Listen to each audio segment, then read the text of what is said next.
Running a business comes with a lot of what-ifs. But luckily, there's a simple answer to them. Shopify. It's the commerce platform behind millions of businesses, including Thrive Cosmetics and Momofuku, and it'll help you with everything you need. From website design and marketing to boosting sales and expanding operations, Shopify can get the job done and make your dream a reality. Turn those what-ifs into... Sign up for your $1 per month trial at shopify.com/special offer. It's The Other Side of Midnight with Frank Morano. This is The Other Side of Midnight. I'm Frank Morano, and I'm very, very pleased to be here. You know, it's funny, being in the media, or being an activist, or even being just a concerned citizen, a lot of the time it can seem impossible to get information that's supposed to be publicly available.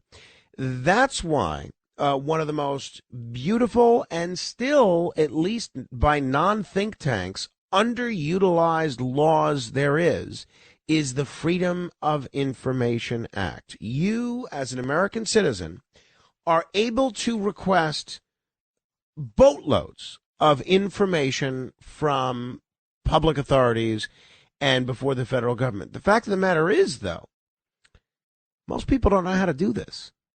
Well, you are about to meet an expert in FOIA, the Freedom of Information Act, and he's actually going to have a couple of tips for you on how you might be able to pursue some Freedom of Information Acts yourself in order to get some information that you may be curious about. I'm very, very pleased to welcome to the program Allan Blutstein, who's an attorney with 2 decades of FOIA experience, who helps run a website called FOIA Advisor. Allan, it's great to have you on the program. Thanks for staying up late with us.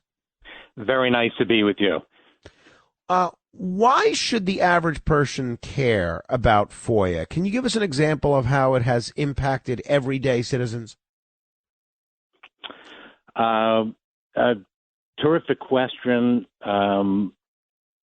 Last year alone, the federal government received 1.5 million requests, a new record.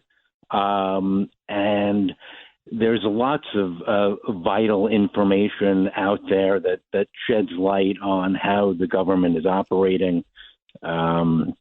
The Department of Homeland Security, for example, maintains immigration records that help immigrants, process, have their visa applications processed, and of course, reporters use the Freedom of Information Act to a great extent. It's such a broad question. I wasn't quite prepared for it. I just wanted people to understand how why it's relevant to them and how they should understand it. So let's deal with some misconceptions maybe about FOIA. What are some of the biggest misunderstandings people have about the Freedom of Information Act? Well, the one that pops immediately to mind is that the FBI has a file on every U.S. citizen, which is not the case. It's a popular agency for requests. They get about 18,000 a year, but unless you've committed a federal crime or been the victim of a federal crime or a witness in a case, the FBI is not keeping track of you. So if I were to file a FOIA request looking for my FBI file, chances are I wouldn't find much.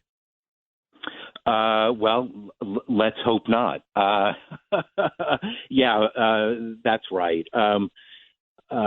Now, the IRS, or the Social Security Administration will have records on you because you've earned an income, but you don't need to make a FOIA request to get those records. Fortunately, in this day and age with modern technology, You can go online and create a secure account and get your own records from the IRS, your past returns, or your Social Security earnings without having to make a FOIA request. Gotcha. Maybe there's some success stories you could share with folks. What's the most interesting or unexpected piece of information that's been uncovered through a FOIA request? I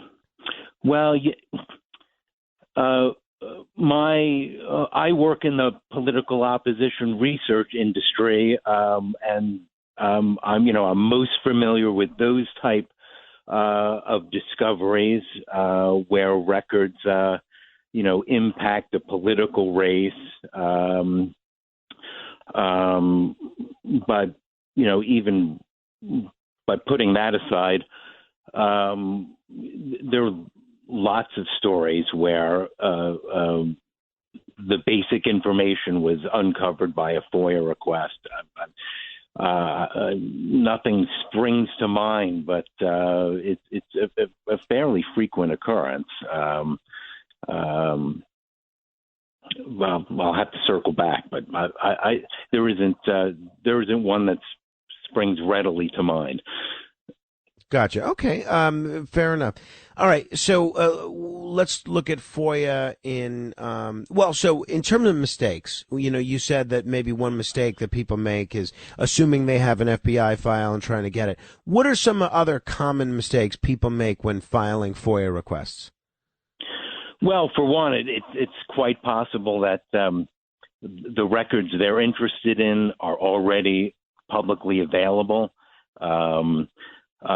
Federal agencies, for example, have FOIA libraries where they can where they post material. So it's worth spending a few minutes before filing a FOIA request to see if you can get the information that way. Some other mistakes, perhaps asking for more records than they're really interested in. In other words, filing what I would call fishing expeditions, asking for a federal employee's emails, everything they've sent or received over many years. That's the type of request you'll have to wait. You may have to wait several years to get a response to.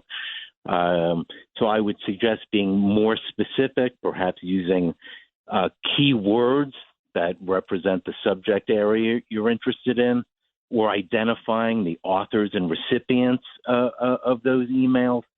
In other words, the request should be reasonable and not overbroad and burdensome for the agency. My cat Freddie loves to be brushed and cuddled. But stirring up his cat allergens meant sneezing and itchy eyes. Then I found Purina One Live Clear. It's cat food that reduced the major allergen and my suffering in as little as 21 days. Now, we feel closer than ever. If you have issues with cat allergens, you really need to try Purina One Live Clear. Try new Purina One Live Clear today. Purina One, a difference from day one.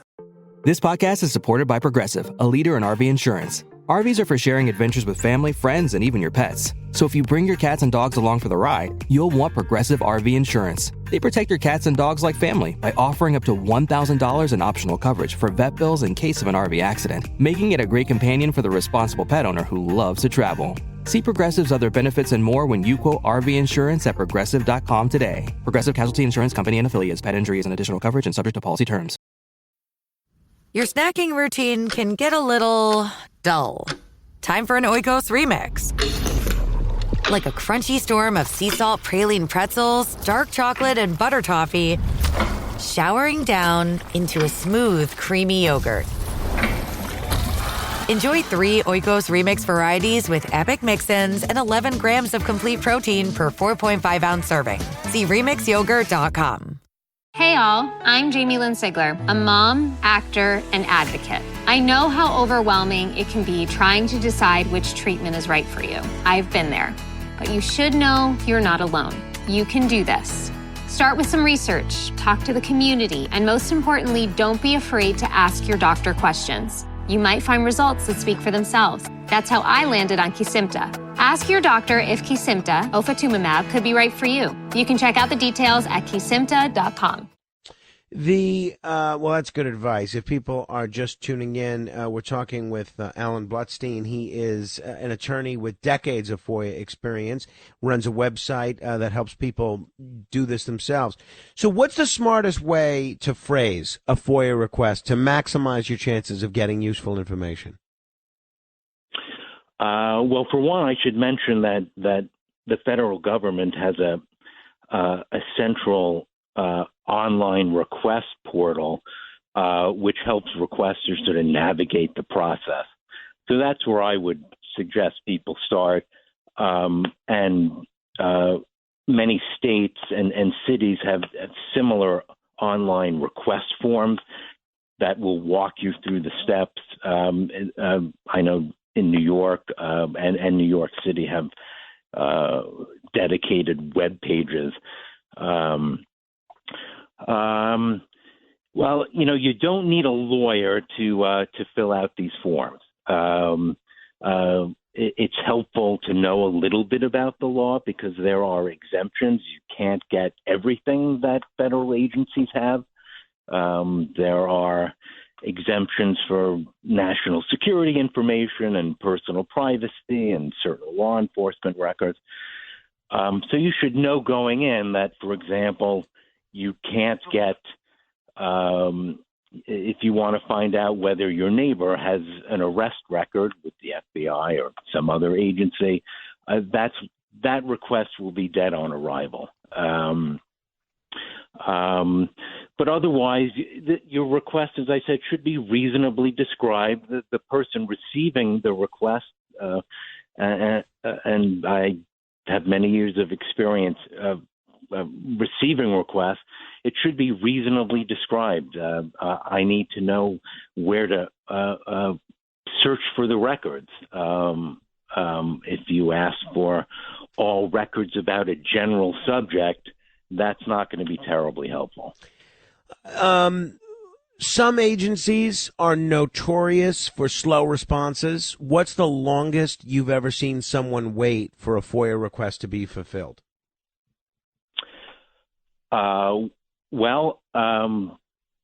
Based on reporting, agencies have to file annual reports about their FOIA performance every year, and they have to list their top 10 most delayed requests.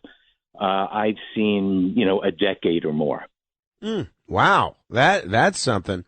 You mentioned that checking FOIA logs is a good way to piggyback on previous requests.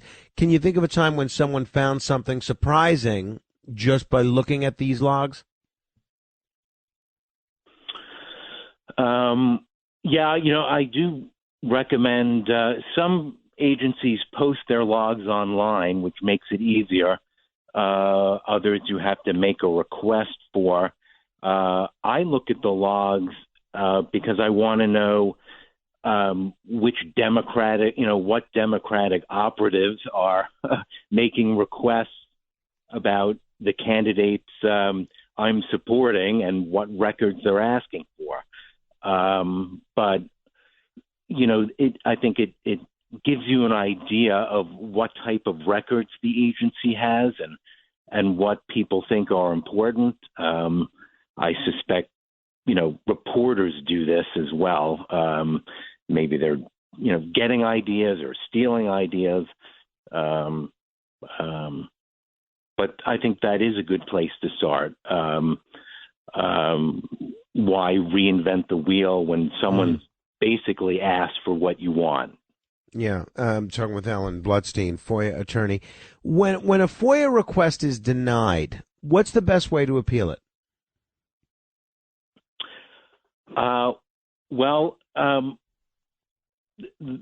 The process isn't all that complicated, except there's a time deadline. You have 90 days to file your appeal. So don't dilly-dally. It's difficult as a requester because for example, if you receive documents and they're blackouts, you don't know exactly what's underneath. So you're not sure whether it's a proper withholding or not. You really don't have to. All you have to do is identify what you're appealing and why. You don't have to make sophisticated legal arguments, although you certainly can. I should mention that federal prisoners who have lots of time on their hand often make terrific requests and very good appeals. But I would suggest if you think the agency hasn't produced all the records that they should have, then you should say, I'm appealing the adequacy of the agency's search. And here's why I think you should have more records. You don't necessarily have to give an explanation, but at least identify the issue so the agency knows how to respond. And if the agency has withheld records based on attorney-client privilege, and that's what you're disputing, at least identify that. Don't send in an appeal that just says, I appeal. I frequently hear from people on the right or the left that the system is biased against their political ideology.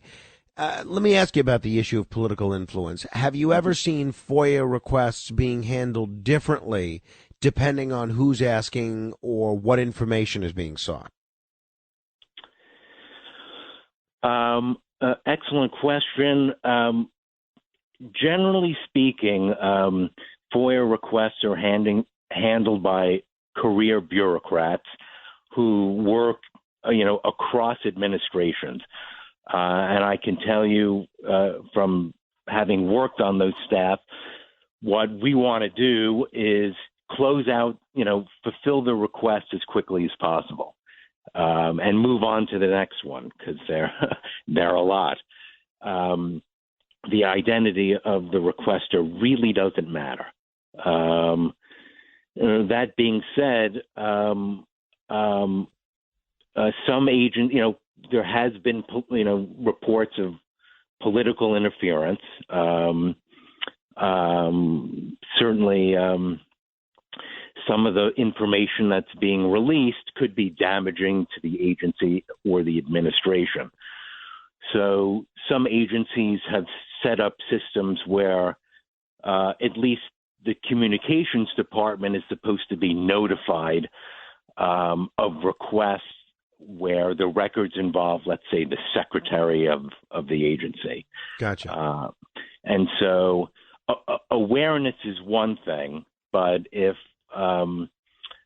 political appointees are overruling career bureaucrats, that's not necessarily illegal. Courts don't get involved in that, but typically FOIA decisions are made by bureaucrats, and, Gotcha. and I endorse that. Gotcha. All right. Now, for the public, if someone is just a regular citizen, not a journalist or a lawyer, what's the best way they can use FOIA to hold their government accountable? Well, for example, at the local level, there's been a lot of controversy in recent years about the curriculum, what's being taught in schools. And if you're a concerned parent or citizen, you can make a request. You can ask to see the emails of the principal or the teacher. Are they talking about politics or woke ideology, whatever it happens to be that might offend you? And so that's the first thing that came to my mind. I'll end with this, Allan. If you could successfully get one document or set of records with no redactions, what would it be? Terrific question. I've asked this of other people as well. Well, I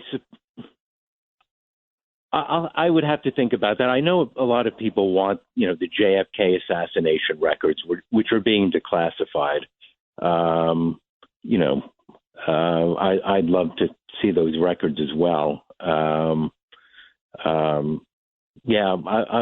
can't think of another record. When I reviewed classified records for the Department of Justice, and when I saw what was being redacted, I wasn't all that impressed. Right. You got it. Hey, Allan, thank you very, very much. If people want to check out your website, they can go to FOIAadvisor.com. Appreciate you staying up late with us. Thank you. It was great to be with you. Thank you, Allan Blutstein. If you want to comment on any portion of our conversation, feel free to give me a call. 646-720-0635. That's 1-646-720-0635. This is The Other Side of Midnight. Straight ahead.